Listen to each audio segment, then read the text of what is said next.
이재명 대표의 조기 귀국 요청을 사실상 거절한 송영길 전 대표 돈봉투 의혹 사건 얘기로 넘어갈 텐데요. 송 전 대표가 오는 22일 이번 주 토요일이죠. 프랑스 파리에서 기자회견하겠다고 얘기를 했습니다. 사실상 조기 귀국은 하지 않겠다라는 얘기를 분명히 한 것으로 보여집니다. 자, 송 전 대표는 돈봉투 의혹에 대해서 이정은 전 부총장의 개인적 일탈이다 이렇게 얘기를 하고 있는 그런 상황인데 그러나 이를 좀 반박할 수 있는 추가적인 녹취가 또 공개가 됐다고 합니다. 한번 들어보시죠. 영길이 형이 어디서 이제 구했는지 그런 건 모르겠지만 내용은 모르고 많이 처리를 많이 했더라고. 그래서 많이 처리한 거하고 여기 우리 조직본부하고는 상관이 없는 거 아닐까? 상관이 있는 거야? 상관이 있지. 어차피 같이 일하는 사람들 다 자기가 다니면서 조금 준 거니까. 어차피 그 돈이 그 돈인데 내가 조금 성만이 형이 준비해 준 걸 가지고 인사를 했습니다. 내가 그때 잘했네, 잘했어 막 그러더라고. 자, 어차피 그 돈이 그 돈이니까 이 얘기를 봤을 때는 결국 강내국 씨가 마련한 돈 그리고 그 9,400만 원 내에서 아마 송 전 대표도 뭔가 행동을 한 것 아닌가 하고 저희가 생각할 수 있을 것 같은데요. 아니 근데 전체적인 맥락을 보면 그 돈과는 별도의 돈으로 보여요. 왜냐하면 강래구 씨가 이렇게 얘기하잖아요. 어디서 마련한 돈인지는 모르겠지만. 그러니까 자기가 마련해준 돈은 아니라는 거죠. 그리고 이게 저는 이렇게 봐요. 송영길 의원이 이제 본인이 후보로서 어디서 돈을 마련했는지 모르는 그 돈을 이제 처리했다고 지금 얘기를 하고요. 네. 그런데 우리가 지금까지 얘기하던 돈 봉투는 그게 아니고 강래구 씨 또는 그 전 인천시 정무부시장 했던 조 씨, 네. 이런 사람들이 마련한 돈을 이제 송영길 의원의 보좌관을 통해서 이정근 전 부총장을 통해서 윤관석 의원한테 전달이 돼서 윤관석 의원이 현역원 의원들한테 이렇게 전달한 걸로 이 루트였거든요. 근데 네. 이거 말고 송영길 후보 본인이 한 게 있다는 거죠. 그게 꽤 많이 했더라고 이렇게 되어 있잖아요. 네. 그러면 이제 송영길 당시 후보가 강래구 씨하고 그 얘기를 해가면서 이런저런 돈 봉투를 어떻게 했다는 얘기를 했기 때문에 강래구 씨가 꽤 많이 처리를 했더라고 이렇게 이정근 전 부총장과의 통화에서 얘기를 하고 있는 거거든요. 네. 그러면 돈이 전달되는 경로가 네. 하나 더 나온 셈이고 추가됐다. 추가된 셈이다. 그렇기 때문에 이 돈은 9,400만 원이라는 왜? 그 라인과는 별개의 문제다. 저는 이렇게 생각합니다. 따로 송영길 전 대표가 어떻게 말을 했는지는 확인되지는 않고 있지만 강내구 씨가 마련했다는 그 9,400만 원과는 결이 좀 다른 그리고 전달 루트도 조금 다른 그런 돈이 추가적으로 있을 수 있고 이건 송영길 전 대표가 직접 돈을 뿌렸을 수도 있다 이렇게 우리 생각할 수도 있는 건데 이 수사를 꼭 좀 해봐야 되겠는데요. 네, 그 이제 노출력만 가지고 보면 사실은 송영길 대표가 빼박 안 될 것 같아요. 이건 완전히요. 피할 수 없는 그런 상황이 됐다. 어쩔 수 없는 예. 상황으로 간 것 같아요. 네. 그래서 사실 제일 핵심은 또 이정근 전 부총장이 얘기를 다 했다는 거 아닙니까? 지금 검찰에 나와서. 그런데 지금 굉장히 구체적이에요. 그러니까 송영길 전 대표가 직접 돈을 살포했다는 내용이 있고 누구한테 돈을 줬다 그러니까 잘했다고 했다는 내용이 있고 누가 돈을 많이 썼느냐 하는 내용이 있고요. 네. 그다음에 돈 뿌리는 과정에서 그 경로에서 누굴 통해서 뿌리느냐 그거에 대해서도 송영길 대표가 상의를 했다는 내용이 다 나와 있잖아요. 네. 근데 이것 자체를 아마 부인하기는 굉장히 어려울 것이다. 더군다나 이제 돈을 살포한 사람들의 어떤 진술이 전체에 보면 상당히 일관성이 있고 이 내용을 거짓말로 녹취를 하면서 얘기할 이유는 없잖아요. 서로 어떻게 보면 송 전 대표의 당선을 위해서 같은 배를 탄 사람들 아닙니까? 네. 그럼에도 불구하고 이렇게 스스럼 없이 녹취를 한 거 보면 이 돈을 뿌리는 것에 대해서 굉장히 죄의식이 없었던 것 같아요.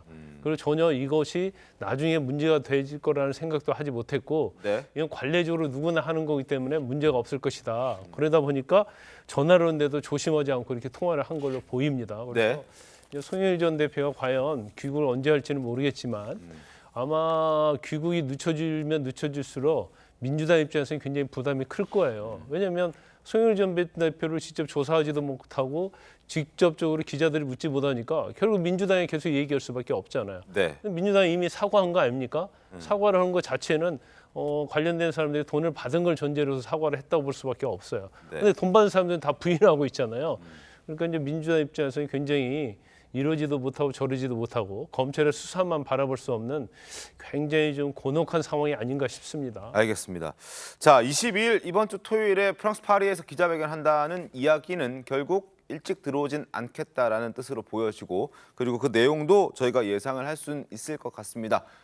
그동안에도 이정건 전 사무부총장의 개인적 일탈이라고 선을 그어왔던 송영길 전 대표이기 때문에 그러한 내용들이 나오지 않을까 싶은데 이런 분위기를 민주당도 불편해하는 건 사실입니다. 그래서 초선 의원들이 송영길 귀국하라라는 성명을 오늘 발표할 것을 추진하겠다.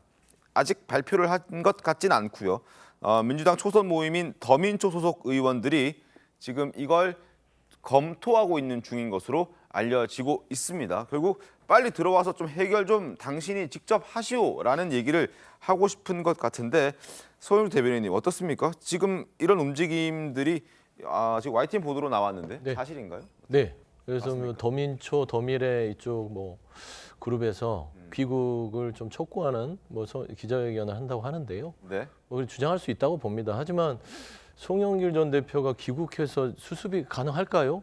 왜 그러냐면 지금 현재 검찰의 수사 단계에 있고 녹취록이 나와 있지만 송 대표가 얘기했듯이 본인이 잘 알지 못한다라고 얘기하는 부분인데 그리고 그 뭐 돈을 줬다, 돈을 받았다는 의원들 자체가 지금 특정이 안 돼 있잖아요. 그러면 송 대표가 와서 돈 받은 사람 누구야 다 나올까요? 안 나오겠죠. 그런 거예요. 그러니까 정치적인 부분들에 있어서 그냥 주장을 하는 겁니다. 물론 이 부분이 국민 눈높이에 맞지 않습니다. 네. 이게 2008년도 박희태 전 당시에 이제 국민의힘 전신이지만 당시에도 돈봉투 사건 때문에 한번 일이 있었어요. 그리고 나서 거의 한 10수년 만에 또 이런 일이 민주당에 생긴 겁니다. 부끄러운 일입니다. 하지만 이 제도적 개선을 왜 하지 않았을까? 여야가 머리를 맞대고. 왜 그러냐면 당내 선거의 경선이 유일하게 사각지대입니다. 공직선거법과 정당법상 선거 사무원을 등록할 수 없는 선거예요. 그러다 보니까 이 당내 경선은요.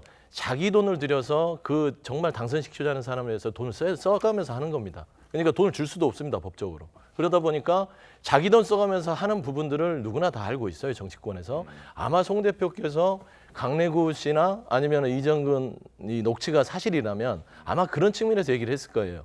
돈 많이 썼냐. 그러니까 네 돈 많이 썼냐. 이런 부분이거든요. 그래서 저는 이 부분은 들어와서 검찰 수사를 통해서 불법적인 부분은 검찰 수사에서 명명백백하게 해야 되지만 송 대표하고 연결을 해서 뭔가를 하겠다는 부분들은 조금 아직은 무르익지 않았다라는 점에서는 조기 귀국을 한다고 해서 모든 게 해결될 건 같지는 않다는 저는 개인적인 생각을 가지고 있습니다. 하지만 국민 눈높이에는 맞지 않기 때문에 당에서는 강하게 조기 귀국에 대해서는 주장할 것이다. 저는 그렇게 판단합니다. 알겠습니다. 한번 보죠. 뭐 어떻게 될지. 그리고 지금 더민초라든지 더미래에서 지금 탈당 요구 뭐 이런 것들은 조금 좀 너무한 것 같다라는 의견들도 있다고 하지만 그러나 단호한 조치가 필요하다는 데는 공감대를 형성했다라고 하기 때문에 그리고 지금 조금 전에도 서영주 대변인께서 지금 뭐 초선들이 모여서 성명을 발표할 것이라는 부분에 대해서는 사실이 맞다라고 얘기를 해주셨기 때문에 어떤 목소리들이 좀 구체적으로 나오는지 한번 지켜보도록 하겠고요. 그리고 이재명 대표와의 관계도 다시금 좀 소환이 되고 있는 것 같습니다. 지난 대선 때 지금 어떻게 서로 도와주고 동맹 관계를 맺어왔는지 이런 부분도 한번 들여다봐야 될 것 같고 그리고 이재명 대표가 지금 인천 계양을 국회의원인데 사실 그 지역구가 송영길 또 전 대표의 지역구이기도 했기 때문에 물려줬다 뭐 이런 얘기들도 함께 덧붙여지고 있습니다. 과거 모습 잠깐 보겠습니다. 경기도를 최고의 지방자치도로 만들었던 이재명 후보, 대한민국을 맡기면 대한민국을 변화시킬 것이라 확신합니다. 이재명 후보와 함께 저희 민주당에게 다시 한번 대한민국을 일할 수 있는 기회를 주신다면 우리 대한민국을 새롭게 대전환 발전시켜 나가겠습니다. 송영길 상임선대위원장께서 이 다리 부상을 입고 이렇게 휠체어를 타시고도 정말 1분 1초를 아껴가면서 이렇게 선거운동에 열성이시고 송영길 대표님, 상임선대위원장님의 이 족발의 발목 투어 진짜 응원합니다. 송영길 선대위원장님 정말로 감사합니다. 자, 일단 뭐 구체적인 건 드러난 건 없습니다만 두 사람이 좀 한 2, 3년 동안 선거 치르면서 굉장히 밀착된 모습을 보여왔기 때문에 이번에 또 이재명 대표의 측근들, 7인회 이런 사람들도 돈봉투에 좀 연관성이 있다는 보도도 나오고 있어서 혹시 이재명 대표와 좀 더 깊이 관여한 건 아닌가 하는 그런 의심들도 있는 것 같은데요. 국민의힘에서는 어떻게 좀 바라보고 계십니까? 저희 국민의힘에서는 이심송심이라는 네네. 단어로 한마디로 축약해서 말씀드릴 수 있는데요. 지난번 민주당 대선 후보 경선 과정에서 이낙연 후보하고 이재명 후보가 마지막에 남고 나머지 후보들이 사퇴하는 일이 있었잖아요. 네. 그때 사표가 됐던 표를 어떻게 계산하느냐에 따라서 결선을 가지 않고 1차에서 후보가 결정되느냐 아니면 결선까지 가느냐 이런 상황들이 연출됐었고 그 지점에 대장동과 관련되어진 내용들이 언론에 나오기 시작했습니다. 맞습니다. 그래서 만약에 다시 결선을 갖게 됐다면 이재명 후보가 과연 됐을까 하는 그런 의문을 저희가 갖고 있거든요. 맞습니다. 예, 그 부분 이낙연 후보가 좀 맞습니다. 유리했던 그때 송영길 당 대표가 이재명 후보에게 유리한 대로 결정이 되는데 아마 도움을 주지 않았을까 저희는 합리적 의심을 하고 있고요. 그러고 난 이후에 송영길 후보가 서울시장 후보로 나서게 되면서 본인의 지역구도 물려주고 그리고 또 당 대표가 될 수 있도록 그 지금의 사법 리스크를 방탄할 수 있도록 가장 적극적으로 도와준 인물이라고 저희는 판단하고 있기 때문에 두 분의 사이에 있어서 우리가 짐작할 수 있는 합리적 의심을 할 수 있는 부분, 이심 송심이라고 하는 부분에 대해서 계속 저희는 들여다볼 생각입니다. 알겠습니다. 팩트 체크만 하나 해야 될 것 같아요. 그러니까 송영길 전 대표가 이재명 대표한테 물려준 게 아니에요, 지역구가요. 물론 저- 뭐 정확히 서울시장 출마 때문에 이제 나왔죠. 그러니까 아니죠. 그러니까 대선 기간에 불출마 선언합니다. 예. 그렇죠. 대선 기간에 불출마를 했는데 그러면은 이재명 당시 후보가 낙선할 거라고 생각을 하고 뭐 불출마한다면 지역구를 물려주겠어요. 그래서 과도하게 연결짓지 말고요. 인연이 있긴 있겠지만 그러게 시각이 있겠지만 사실과 아예 다르다. 이걸 물려주기 위해서 불출마 선언한 건 아니다라고 말씀드립니다. 알겠습니다. 자, 그리고 검찰 수사가 지금 한창 진행 중입니다. 지금 이정근 전 사무부총장도 검찰에 소환 조사했고요. 강래구 씨도 소환 조사했고 관련자들을 속속 이제 검찰이 소환 조사하고 있는데 그 중에 핵심 인물로 꼽히고 있는 송영길 전 대표의 보좌관 박모 씨가 있는데 이 사람도 소환 통보를 했는데 안 오고 있다고 합니다. 왜 안 올까? 혹시 김관삼 변호사님, 송영길 전 대표 지금 프랑스 파리에 있는데 뭔가 입 맞추려고 그러는 거 아니야? 뭐 이런 얘기들도 있던데요. 어떻게 보세요? 송영길 전 대표는 이제 바로 귀국할 수는 없을 거예요. 왜냐하면 이제 상황을 일단 주시를 하고 이게 어떻게 돌아가는지 알아야 할 거 아닙니까? 그러면 사실은 이제 이정근 전 부총장 같은 경우에는 지금 구치소에 있잖아요. 네. 그리고 이제 나머지 사람들 정신이 없을 거예요. 이제 강래구 감사위원 같은 경우에는 일단 검찰에서 일부는 시인했다고 그러잖아요. 네. 그러니까 아마 본인이 믿을 수 있는 사람은 보좌관밖에 없을 것이다. 근데 이제 그 보좌관은 아직 검찰에서 출석 통보했는데 안 나오고 있다고 그런 거 아닙니까? 그러면 누구하고 연락을 할까? 누구하고는 연락할 거 아니에요, 국내에. 그렇죠. 그러면 국내에 연락할 사람은 이 내용을 잘 알고 있는 사람은 연락할 수밖에 없고. 그러면 송 전 대표의 입장에서는 좀 시간 끌기를 하면서 일단 상황을 좀 지켜볼 수밖에 없다. 물론 본인이 직접 한국에 들어온다 하더라도 바로 조사를 하지 않을 거예요. 왜냐하면 네. 검찰이 지금 수사 진행 상황이 송 전 대표를 조사할 정도의 마무리가 되지 않았거든요. 뭐 돈 받은 사람들 다 조사를 해야 하는 거 아니겠습니까? 그렇지만 본인의 입장에서는 민주당이 중요한 게 아니고 자기의 이제 정치적 운명 또는 어떻게 보면 또 영장이 또 신청될 가능성이 청구될 가능성이 크기 때문에 이제 그런 것들을 고려하면서 지금 탐색을 하고 있을 가능성이 크다.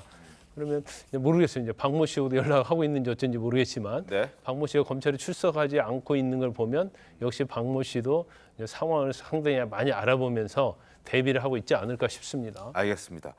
그리고 황당한 이야기가 하나 또 튀어나왔습니다. 친명계 좌장으로 알려져 있는 정성호 의원이 이 돈봉투 사건을 놓고 좀 부적절한 발언을 했다는 지적을 받고 있습니다. 어떤 얘기인지 들어보시죠.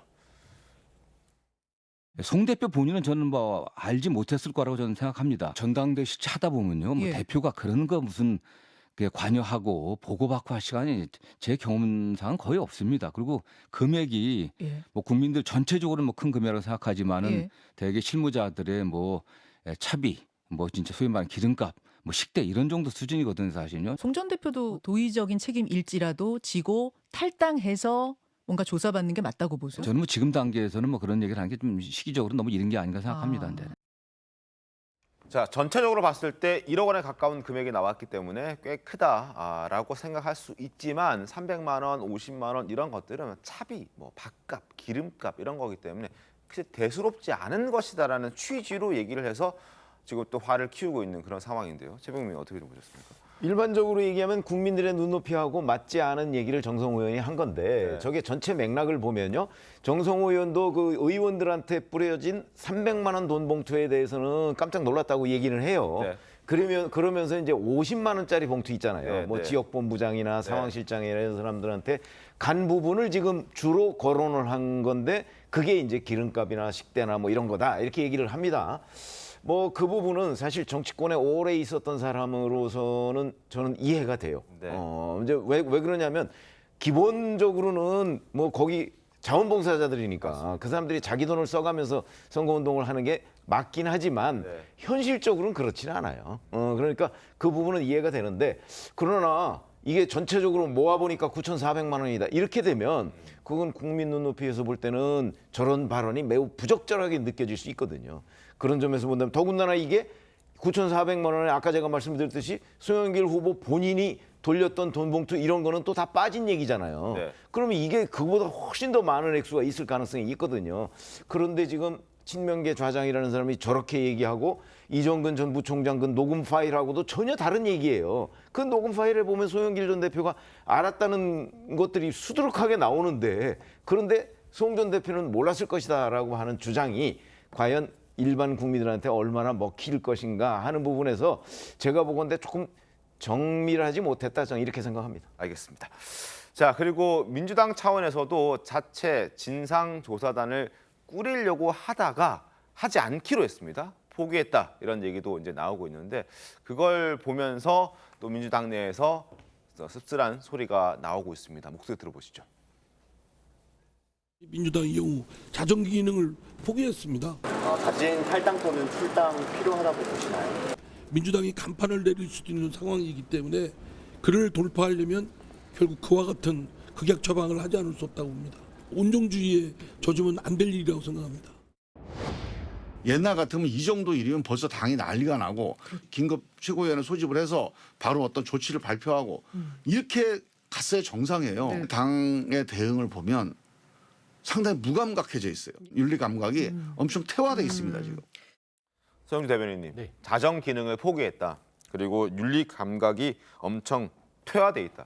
이게 거의 없어지고 있다, 사라지고 있다 이런 얘기인데 어떻습니까? 지금 왜 안 하게 된 겁니까? 뭐 저런 비판이 충분히 가능하다고 봐요. 근데 이제 당에서도 설명을 했지만 당의 자체 진상조사를 한다고 해서 이게 강제 수사권이 있다거나 조사권이 있는 게 아니라서 결국에는 그 지금 돈 봉투가 전달됐다는 의원들을 불러서 뭐 이야기를 드려야 될 거 아닙니까? 근데 나타나질 않습니다. 그런데 그래서 뭐 녹취록이 있는 것도 아니에요. 녹취 그 자체가 있으면 명단이라도 있을 텐데 그것도 없어요.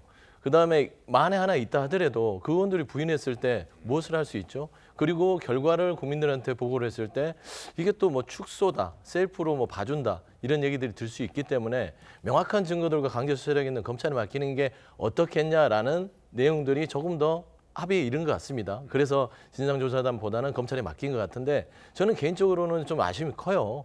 설사 이게 그런 한계점을 갖고 있다 하더라도 국민들의 눈높이에서 단호한 조치, 송영길 전 대표에 대한 조기 귀국을 요청하듯이 진상조사를 꾸려놓고요. 뭔가 그래도 열심히 뭔가를 밝히려는 노력 이런 부분들이 결국에는 정치 영역 아니겠습니까? 라는 점에서는 제 개인적으로는 진상조사를 좀 하지 않는 것들은 좀 아쉽고 그런다 해서 뭐 이상민 의원이나 김종민 의원처럼 너무 과하게 그렇게 막 비판할 부분은 아니지만 아쉬움이 크다라고 좀 말씀드리고 싶습니다. 국민의힘 입장에서는 네, 저희 당의 입장에서는 보면은 지금 민주당에 있어서 당 대표가 사법 리스크에 굉장히 노출이 돼 있잖아요. 그러다 보니까 아마 그 혐의 자체가 12개를 넘어서 이번에는 그 정인들의 위정을 교사하는 것까지 아마 없어질 것 같은 그런 정도로 당대표가 사법 리스크에 있고 그 외에 많은 의원님들이 지금 이런 부분들의 부정부패에 노출돼 있다가 보니까 사실 당 자체에서 이분들에 대해서 조사를 하고 아니면 이런 부분에 대해서 잘못됐다고 얘기하기에는 당 자체가 굉장히 그런 부분에 대한 판단을 하기에 어려움을 겪고 있지 않나 저희들은 그렇게 판단하고 있습니다. 알겠습니다. 자, 상황을 좀 계속 지켜봐야 될 것 같은데 지금 어제죠. 어제 장인상으로 귀국을 했었던 이낙연 전 대표가 출국했습니다. 출국하는 그 길에 기자들이 따라붙어서 돈봉투 의혹과 관련된 질문을 했는데 어떻게 얘기했는지 들어보겠습니다.